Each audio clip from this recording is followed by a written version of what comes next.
What's up, everybody? This is Brian, and welcome to my channel. Today, we're going to talk about these knives that I think, are great first knives. Some of them are starter for a collection, and some of them are a really nice, I think, all-around knife to have for the rest of your life, really. But at a reasonable price. None of these luxurious, high-end stuff going on. So yeah, so let's get to it.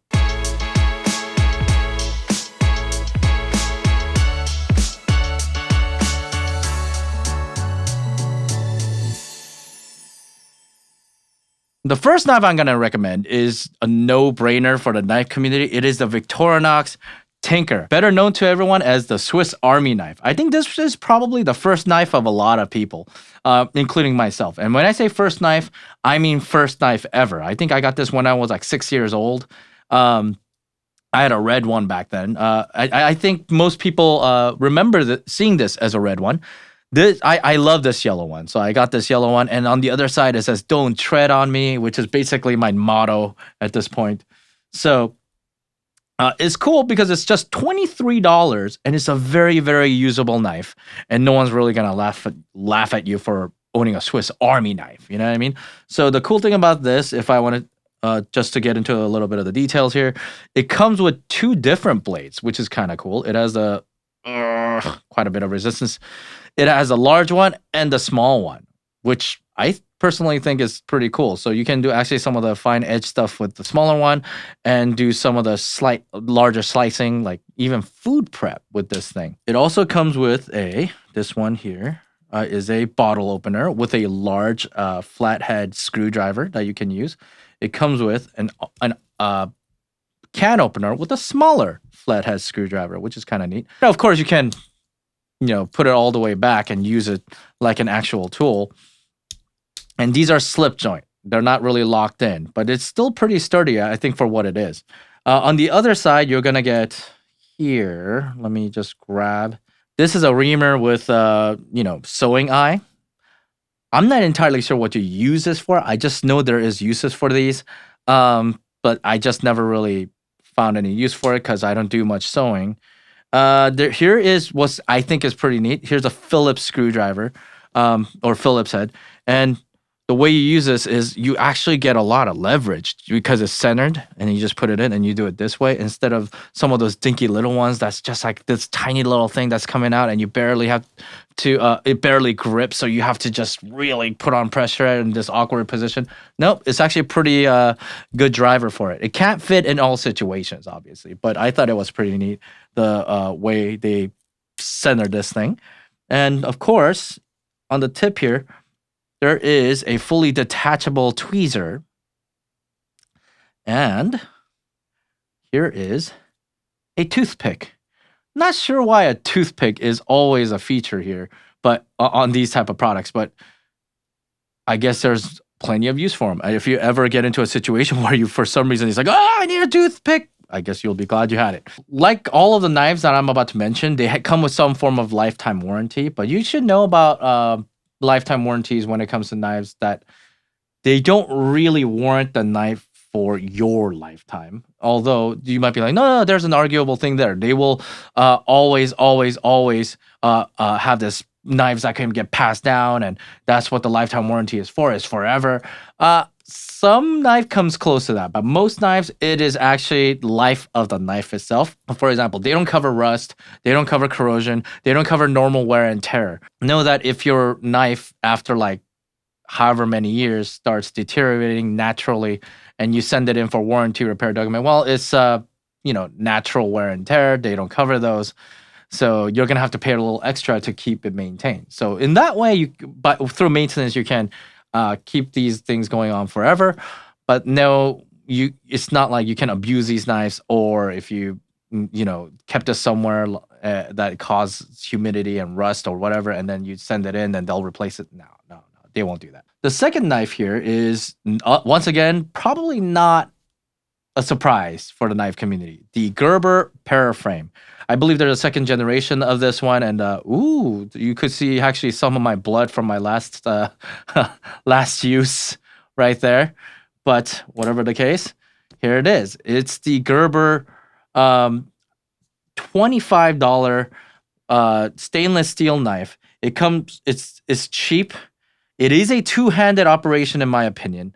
I just don't see how you could easily do that. Just the one hand open. It's just a nuisance, and it's really there's so much resistance, and it's so stiff that you wouldn't get practical use out of that. Although if you have a larger hand and you're strong and that's nothing to you, obviously you're okay with it, opening and closing. It is a skeleton design on the handle, so it's obviously they do that to make it lighter, but definitely not one for comfort. I use this. This was my first knife in terms of really heavy use. When I used a Victorinox, I didn't use it that much. And the one time I tried to use it, I was like 7 years old, and I tried to make a Christmas tree.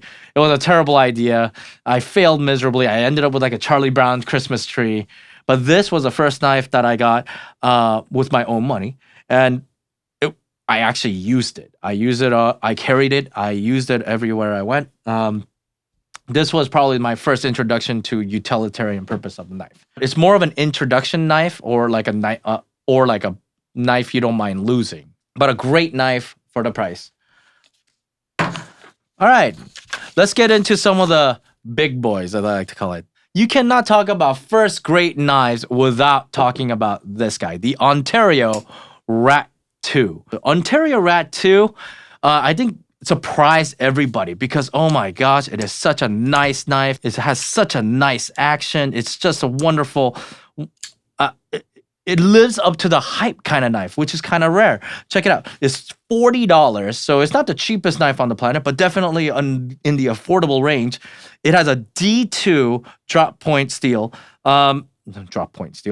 design on the steel. Carbon fiber covered handle, but the inside is a G10 handle, so you know this is going to be strong and really, really great design. That's right. So you get the carbon fiber G10 handle and a D2 steel blade for $40 from Ontario, none other than Ontario. It has beautiful action, a bit strange in the hand, but it's actually on the index and the thumb. It's a really great grip. Rest of the handle is just okay at best. But unless they design it specifically for your hand, I don't see how they can make it perfectly comfortable, I guess. It's an awesome slicer. It's an awesome EDC knife.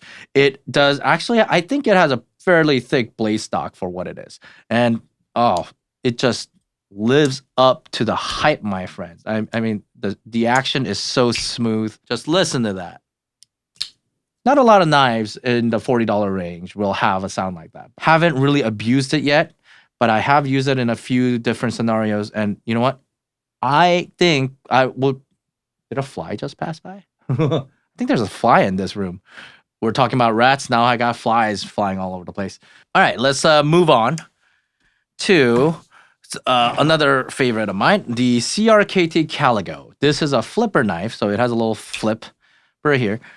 I love this knife solely because it's a great knife. It has a long blade. It is a 8CR 13 MOV drop point design. It's an all black design, as you can see, with blue accents. And you know what? The way this is all metal and this is designed, I think this is for the fashion or like the robotic type, industrial type fashionista people. Like, here's what I mean.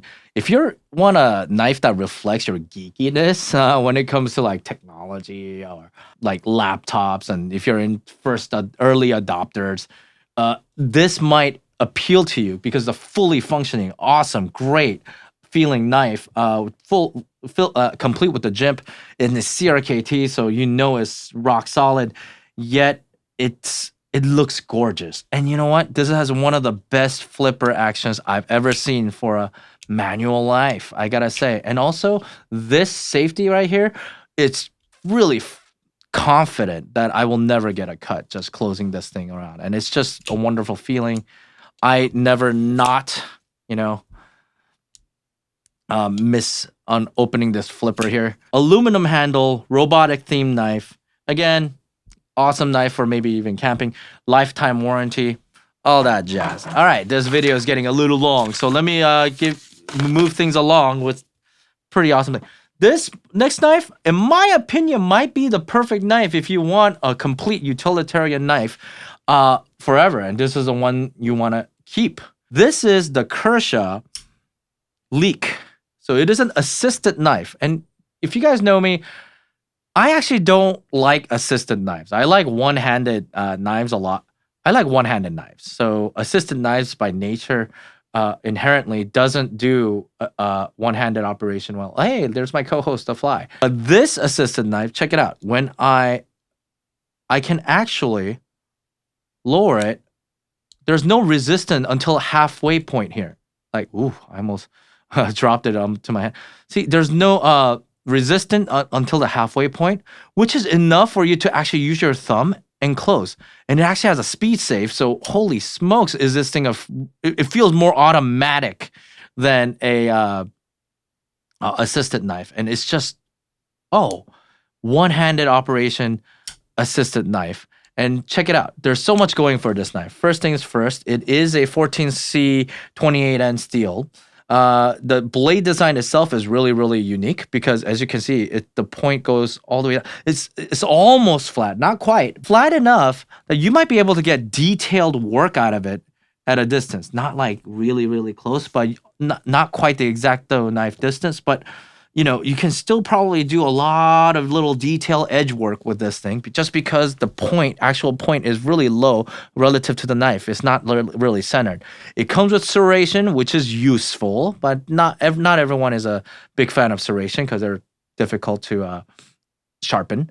Another thing that I love about this knife is this flipper here. This flipper, considering flippers, is one of the lowest profiles I've seen. So here's what that means. A lot of flippers just tend to point out a lot. So in the pocket, when you're shuffling through to, let's say, look for your keys, they just hit you. But this, it's almost like a button you press, So it's sweet knife. I don't feel like it's flipping. I just press it because of it's assisted. I just feel like I just need to press it a little and it just opens up. And if you're kind of like paranoid that this is going to open in your pocket, look what it comes with. It comes with a lock on the back. So this might be actually almost a perfect knife, but it is $43. So keep that in mind. It's the best all-around knife, I think, at a $40 range. I think it's one of the most underrated, under-talked about knives. So here it is, Kershaw Leek. Just because you're spending like this range of money, like $50, $55, doesn't mean you have to sacrifice on usability and maybe even a nice knife. For example, this is the best, in my opinion, introduction to the Spyderco world of knives, and one that you can probably use. This is the Spyderco Tenacious.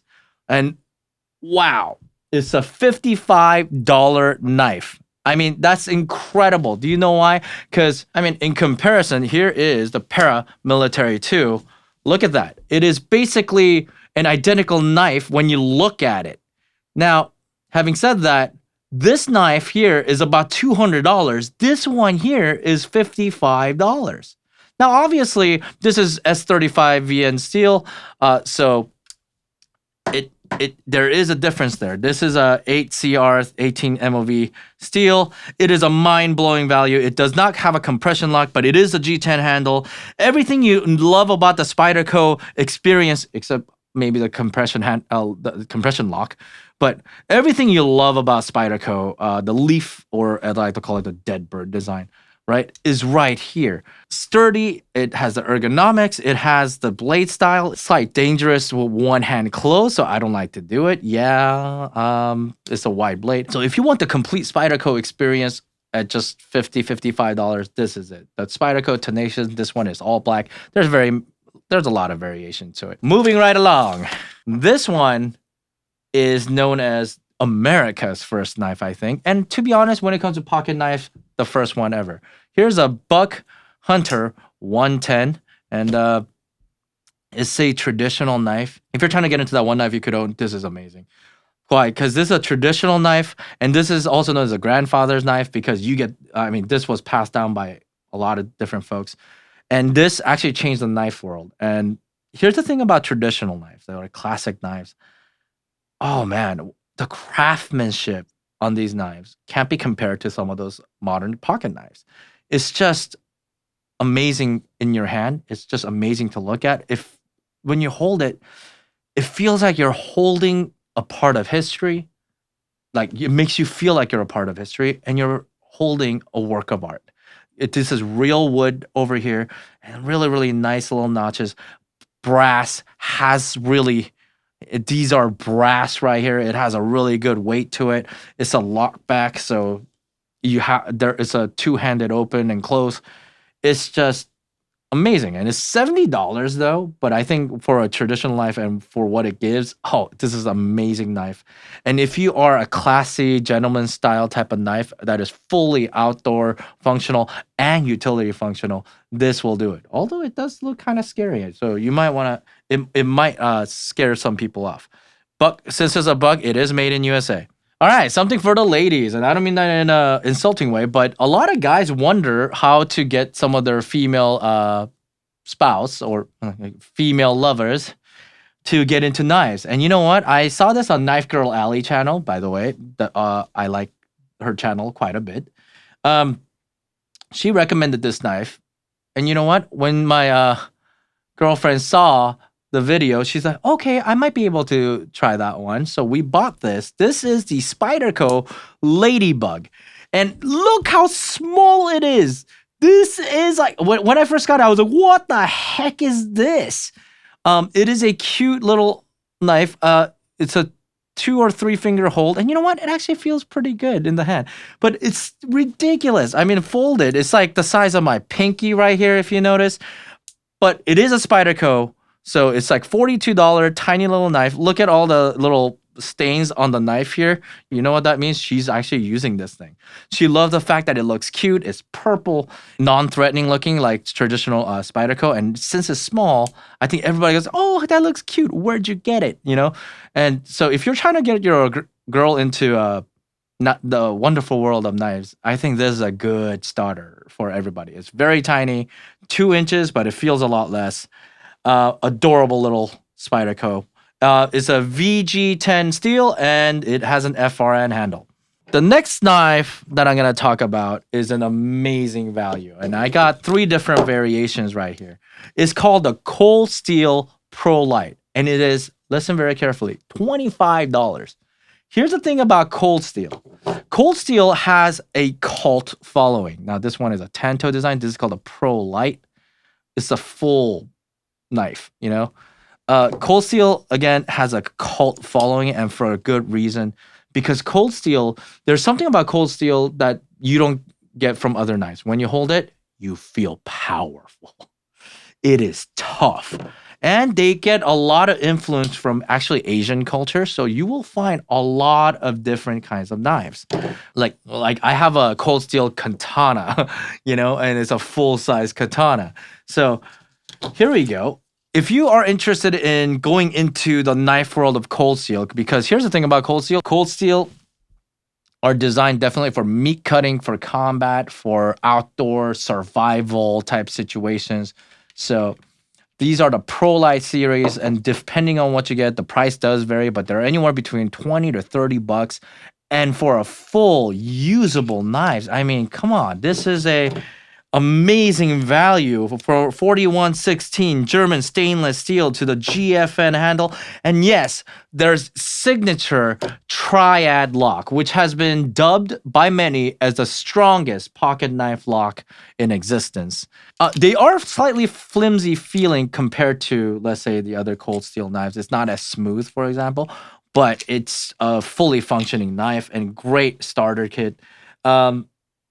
Warranty is a bit confusing because on their website they don't really mention, I think, that it's a lifetime warranty, but it just says like, oh yeah, we stand by our product. If there's any issues, we'll fix it. And I think most websites like Knife Center or whatever agree that Cold Steel provides a lifetime warranty. But hey, I highly doubt you're gonna use it because Cold Steels are pretty much indestructible. So, all right, well, we are moving right along, and we're gonna talk about fixed blades now. And here is, I believe these are pronounced Maroc knives. But this is the Pro C version, and they have a basic version as well. And listen very carefully. This is $11. The basic version of this knife is $9. And you know what? I think all the knife community praises this knife as probably the highest value in knives you can get. Why? Because $9 to $11, and it's a full functioning knife. Like, if you would give this to someone that didn't know what this was and they didn't know the price, and you gave it to them and they let them use it for a couple days, guess what? They probably quote this as like, oh, $100 knife or something. In comparison, I have the Benchmade Puko here, and look at this. There are some similarities here. I mean, some people might say like, oh, it's night and day difference. And yeah, I could see where you're coming from, but let's face it. It's functionally speaking, looking at it, it's pretty much the same. And the difference, again, $11, $150. Yeah, it's 3V steel and all that jazz, but come on. For an $11 knife, you are going to get... wrong sheath there. For $11, you are gonna get an amazing functioning knife that you can use outside. You can use it to prep food, and I think you can use it even to feather sticks. Unbelievable value, unbelievable value. And I recommend everyone, hey, if I wanted to get a fixed blade, don't go getting one of those fixed blades from like Walmart or anything. Although there are some pretty good ones out there, but this one here, absolutely great. And last but not least, how can I recommend a fixed blade without recommending the Gerber Strong Arm? This one is my personal one. It has my name on it, and as well as my life code that only some people know, actually, some parts of. I don't think there's anybody that knows all of it. But yeah, there's a video I already made that talks about this knife in detail, but know that this is a solid knife. I think this one is the opposite of a delicate knife. You use it for everything tough. You use it for everything and some fine work, but the handle itself is not designed for a delicate fine work, obviously. But thick stock for a $70 fixed blade, you can't really, I don't see how you could beat this value for $70. I love this knife. It is I can say and declare that this is military grade because it's designed for the military, and a lot of military personnel, including my friends, and while I was in the service, we use this knife. So there you have it, everybody. I think these are wonderful knives to have as your first or even as a keeper for the rest of your life. Let me know if you guys have other knives. What was your first knife? I mean, mine was a Victorinox, and the first one that really got me into the utilitarian view of the knife was, like I said, the Gerber Paraframe. So my first fixed blade that really got me into fixed blade was a Gerber Strong Arm. So some of these are my first knives. So I'd love to hear from you guys, all my 2 viewers, what do you recommend your friends to get if they were to ask? Well, thank you very much, and see you guys next time.